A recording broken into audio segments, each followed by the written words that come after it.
کبھی کبھی زندگی میں ایسے واقعات پیش آتے ہیں جن کی حقیقت سمجھ سے باہر ہوتی ہے۔ آج کی کہانی ایک ایسی ہی سچی اور خوفناک داستان ہے جو احمد آباد کی سدرا نے ہمیں بھیجی ہے۔ یہ کہانی صرف ایک حادثہ نہیں، ایک راز ہے، ایک ایسا راز جو ایک گھر، ایک بہن اور ایک اندھے کی طاقت سے جڑا ہے۔ تو آئیے سنتے ہیں سدرا کی زبانی۔ میں ہوں سدرا، احمد آباد کے علاقے جمال پورہ کی رہائشی۔ ہم 3 بہن بھائی ہیں، میں، میری جڑواں بہن یمنا اور ہم سے چھوٹا بھائی نجب۔ میں اور یمنا شکل و صورت میں اس قدر ایک جیسے تھے کہ پہچاننا مشکل ہو جاتا تھا کہ کون سدرا ہے اور کون یمنا۔ بس میرے کان کی لو پر ایک چھوٹا سا تل ہمیں الگ پہچان دیتا تھا، مگر جہاں شکل ایک تھی وہاں فطرت بالکل مختلف۔ میں خاموش اور نرم مزاج تھی، جبکہ یمنا شوخ اور ضدی اور شرارتی، اور نجب وہ تو اپنی ضد پر اڑ جانے والا بچہ تھا، جب تک اپنی بات منوا نہ لے چین سے نہ بیٹھتا۔ ہمارا بچپن عام نہیں تھا۔ امی اور ابا دونوں نوکری کرتے تھے۔ ہم اسکول سے واپس آتے تو دادی دروازے پر ہمارا انتظار کر رہی ہوتی۔ امی تو 2 گھنٹے بعد آتی تھیں۔ اس دوران دادی ہی ہمیں سنبھالتی تھی، لیکن اگر یمنا ہمارے ساتھ ہوتی تو سکون غائب ہو جاتا۔ نہ وہ خود چین سے بیٹھتی، نہ ہمیں بیٹھنے دیتی۔ جب ہم اسکول سے لوٹتے، دادی دروازہ کھولتی، کھانا دیتی۔ اگر ہم ذرا سی بھی دیر کرتے تو وہ دروازے پر کھڑی ملتی۔ اسی لیے میں ہمیشہ اسکول سے سیدھا گھر آنا چاہتی، مگر یمنا وہ کبھی چنے لینے رک جاتی، کبھی پاپڑ کے لیے بھیڑ میں گم ہو جاتی۔ نتیجہ یہ کہ دادی بیچاری پریشان دروازے پر کھڑی ہوتی۔ ہمارے گھر کے سامنے دادا کا مکان تھا۔ وہ دادی کے اکلوتے بھائی تھے۔ کئی سال پہلے ان کی بیوی اور بیٹا ایک حادثے میں چل بسے، اور تب سے وہ تنہا زندگی گزارنے لگے۔ وقت کے ساتھ ساتھ ان کا ذہنی توازن بھی بگڑ گیا۔ زیادہ لوگ دیکھ کر گھبرا جاتے، تخت کے نیچے چھپ جاتے۔ دادی ہی ان کو سمجھا بجھا کر باہر نکالتی۔ دادا کو بچوں سے خاص چڑ تھی، ہمیں دیکھتے ہی چیخنے لگ جاتے۔ اسی لیے صرف ابا اور دادی ہی ان کے پاس جاتے۔ 2 سال پہلے تک وہ زندہ تھے، پھر ایک دن اچانک دل کا دورہ پڑنے سے وفات پا گئے۔ ان کے انتقال کے بعد ان کے گھر کو صاف کر کے تالے میں بند کر دیا گیا، اور بس جیسے ہی وہ تالا لگا، ہمارے گھر میں آنے جانے والوں کا تانتا بڑھ گیا، خصوصاً وہ رشتہ دار جو عام دنوں میں منہ بھی نہ دکھاتے تھے، چچا اور تایا، جنہوں نے کبھی دادی کو اپنے پاس رکھنے سے انکار کیا تھا، اب روز چکر لگانے لگے۔ دادی ابا کے ساتھ رہ رہی تھی، اس لیے امی ابا کو سکون تھا۔ نوکری پر جاتے تو فکر نہیں رہتی۔ پہلے تو چچا اور تایا صرف عید بقرعید پر آتے جاتے، لیکن اب جب دادا کا گھر کرائے پر دیا گیا تو وہ بہانے سے آنے لگے، کبھی کرایہ لینے، کبھی ادھار مانگنے۔ امی کو یہ سب سخت ناگوار گزرتا۔ کہتی تھیں جب وقت تھا تب کسی نے دادی کو نہیں رکھا، اب سب کو ان کی یاد آ گئی۔ دادا کے گھر کی قانونی وارث دادی تھیں۔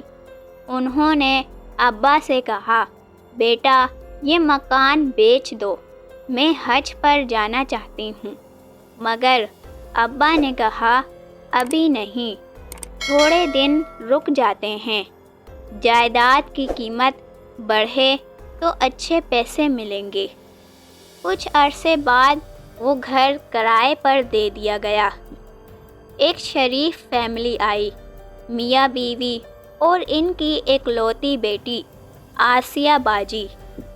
آسیہ باجی کی امی کی ہماری امی سے اچھی سلام دعا تھی۔ باجی کالج میں پڑھتی تھی۔ 2 سال تک سب ٹھیک چلتا رہا، پھر چچا اور تایا نے کرایہ مانگنا شروع کر دیا۔ دادی نے 3 ماہ سے انکار کر دیا تو وہ گھر بیچنے پر تل گئے۔ اسی جھگڑے نے سب کی زندگیوں میں زہر گھول دیا۔ میں اور یمنا 9ویں جماعت میں تھے۔ روز روز کے جھگڑوں سے پڑھائی متاثر ہو رہی تھی۔ مجھے دادی پر بڑا ترس آتا تھا۔ وہ بیچاری سب کی باتیں سن کر چپ رہ جاتی۔ پھر ایک دن کچھ ایسا ہوا جس نے سب بدل دیا۔ ہم اسکول سے لوٹے تو معمول سے زیادہ دیر ہو گئی۔ دادی دروازے پر کھڑی تھیں، غصے میں بولی، تم لوگ کو بوڑھی دادی کی کوئی پرواہ نہیں۔ میں نے فوراً کہا، دادی یمنا بھٹے لینے رک گئی تھی۔ اسی بات پر دادی نے یمنا کو ڈانٹ دیا اور وہ غصے میں چھت پر جا کر بیٹھ گئی۔ چھت سے یمنا گلی میں دیکھنے لگی۔ تبھی چھوٹے چچا اور چچی بائک پر سوار آئے۔ وہ دادا کے بند گھر کے سامنے رکے۔ چچی نے بائک پر بیٹھے بیٹھے ہی دروازے پر کچھ پھینکا اور دونوں تیزی سے نکل گئے۔ یمنا کو تجسس ہوا۔ وہ نیچے آئی اور دروازے کے پاس گئی۔ وہاں صرف مٹی تھی اور کچھ نہیں۔ اسی وقت آسیہ باجی بھی کالج سے واپس آ گئیں۔ دونوں نے سلام کیا، تھوڑی بات کی اور پھر یمنا گھر لوٹ آئی۔ جیسے ہی وہ اندر داخل ہوئی، دادی نے اسے ایک زوردار تھپڑ مار دیا۔ میں اور یمنا دونوں حیران رہ گئے۔ دادی نے کبھی ہاتھ نہیں اٹھایا تھا۔ یمنا روتی ہوئی اپنے کمرے میں گئی اور دروازہ زور سے بند کر دیا۔ امی شام کو آئیں تو میں نے ساری بات بتا دی۔ انہوں نے دادی کو ہسپتال لے جانے کا فیصلہ کیا کیونکہ ان کی طبیعت واقعی خراب تھی۔ 3 گھنٹے بعد وہ واپس آئیں۔ میں نے بتایا کہ یمنا اب تک کمرے سے باہر نہیں آئی۔ امی نے دروازہ کھٹکھٹایا مگر اندر سے کوئی جواب نہیں آیا۔ دروازہ اندر سے بند بھی نہیں تھا۔ جب امی نے کھولا تو کمرہ خالی تھا۔ بستر، کتابیں، سب کچھ اپنی جگہ مگر یمنا غائب۔ امی، دادی، میں سب پریشان۔ تبھی آسیہ باجی کی امی آئیں۔ کہنے لگی، یمنا تو ہمارے گھر ہے۔ ہم نے سکھ کا سانس لیا۔ امی ان کے گھر گئیں۔ اندر کا منظر عجیب تھا۔ آسیہ باجی کی حالت بہت خراب تھی، الٹیاں کر رہی تھی اور یمنا ان کے پاس بیٹھی تھی، چپ چاپ پھترائی ہوئی۔ امی نے کہا یمنا گھر چلو، مگر اس نے کچھ نہ کہا۔ آخر امی اسے زبردستی گھر لے آئیں۔ گھر آ کر امی نے اسے خوب ڈانٹا، مگر وہ بدستور خاموش رہی۔ پانی پیا اور اچانک الٹی کر دی۔ امی گھبرا گئیں، فوراً رکشہ منگوایا اور اسپتال لے گئیں۔ میں دادی کے ساتھ گھر پر رہی۔ کچھ دیر بعد کچن سے برتنوں کی آواز آئی، حالانکہ وہاں کوئی بھی نہیں تھا۔ میں اٹھی، نل کھولا اور دیکھ کر چیخ پڑی۔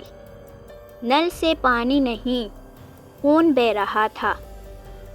اسی لمحے ابا گھر آئے۔ میں ان سے لپٹ گئی۔ انہوں نے نل دوبارہ کھولا، صاف پانی بہہ رہا تھا۔ میں چپ ہو گئی۔ ابا نے بتایا یمنا کی حالت نازک ہے، اسپتال میں داخل کر دیا ہے۔ رات کو ابا نجب کو ساتھ لے گئے۔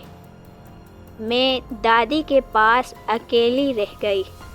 دادی بار بار بڑبڑا رہی تھیں، مجھے اس بچی پر ہاتھ نہیں اٹھانا چاہیے تھا۔ وہ ناراض ہو گئی۔ دروازے پر بیل ہوئی۔ میں سمجھی ابا آئے ہیں۔ دروازہ کھولا تو تایا اور تائی تھے۔ میں نے بتایا گھر پر صرف میں اور دادی ہیں۔ وہ اندر چلے گئے۔ میں پانی لینے کچن گئی۔ جب واپس آئی تو کمرے کا دروازہ اندر سے بند تھا۔ میں دروازہ پیٹتی رہی، مگر کوئی جواب نہیں آیا۔ اسی وقت گلی میں ایک ایمبولینس آ کر رکی۔ میرا دل دھک سے رہ گیا۔ ایمبولینس میں آسیہ باجی کے والدین اترے اور ساتھ تھی آسیہ باجی کی لاش۔ میں سسکتے میں آ گئی۔ ابا اور نجب بھی لوٹ آئے۔ میں نے پوچھا ابا یمنا کہاں ہے؟ انہوں نے کہا فکر نہ کرو، تمہاری امی اور ماموں اسے لے کر آ رہے ہیں۔ تھوڑی دیر بعد وہ آ گئے۔ دادی نے یمنا کو گلے لگا لیا، مگر وہ چپ تھی، بے جان۔ اسی رات پھر کچن سے کھٹ پٹ کی آواز آئی۔ میں نے سوچا وہم ہے، مگر یمنا بول پڑی، سدرا یہ آواز کس کی ہے؟ وہ آسیہ باجی چیخ رہی ہے۔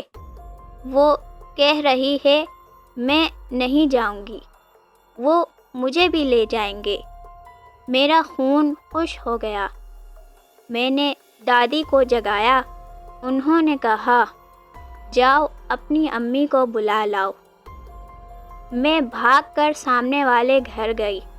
اندر آسیہ باجی کی میت رکھی تھی۔ ماں باپ رو رہے تھے۔ امی نے مجھے دیکھا۔ میں نے کہا یمنا کی طبیعت بہت خراب ہے۔ امی فوراً میرے ساتھ واپس آئیں۔ رات بھر یمنا کبھی الٹیاں کرتی، کبھی چیختی۔ وہ مجھے بھی لے جائیں گے۔ صبح اذان کے وقت بامشکل اسے سلا دیا گیا۔ دوسرے دن تدفین پر سب گئے۔ امی نے مجھے تاکید کی کہ میں نجف اور یمنا کا خیال رکھوں۔ اسی دوران چچا اور چچی آئے۔ یمنا نے انہیں دیکھتے ہی چیخنا شروع کر دیا۔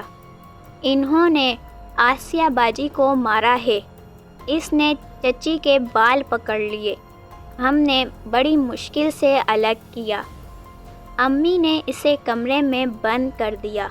میں نے رات کو دادی اور ابا کی بات سنی۔ دادی کہہ رہی تھی تایا اور تائی بتانے آئے تھے کہ تمہارے چچا کالی طاقتور والے کسی عامل کے پاس جا رہے ہیں۔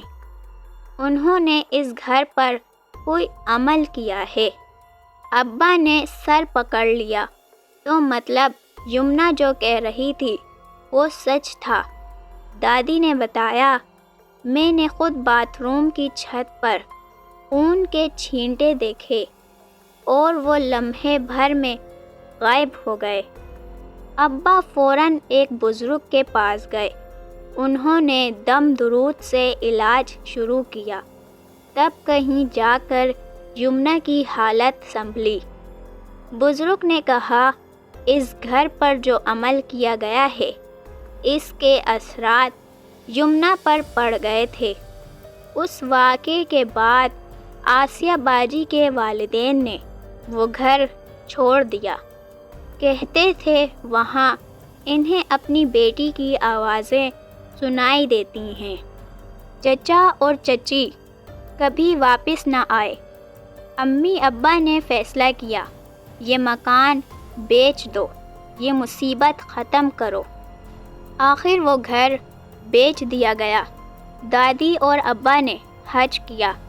دادی نے کچھ پیسے میرے اور یمنا کے نام رکھ دیے۔ امی کہتی تھیں، یہ پیسے منحوس ہیں، تمہارے چچو کی نظر لگی ہے۔ مگر دادی نے کہا، یہ تم دونوں کے نصیب کے ہیں۔ تو دوستو، یہی تھی ہماری کہانی، ایک معمولی دن سے شروع ہو کر ایک خوفناک حقیقت پر ختم ہونے والی۔ آپ کو ہماری آج کی یہ کہانی کیسی لگی ہمیں کمنٹس میں ضرور بتائیں۔ ہماری ویڈیو کو لائک کریں اور چینل کو سبسکرائب کرنا مت بھولیں۔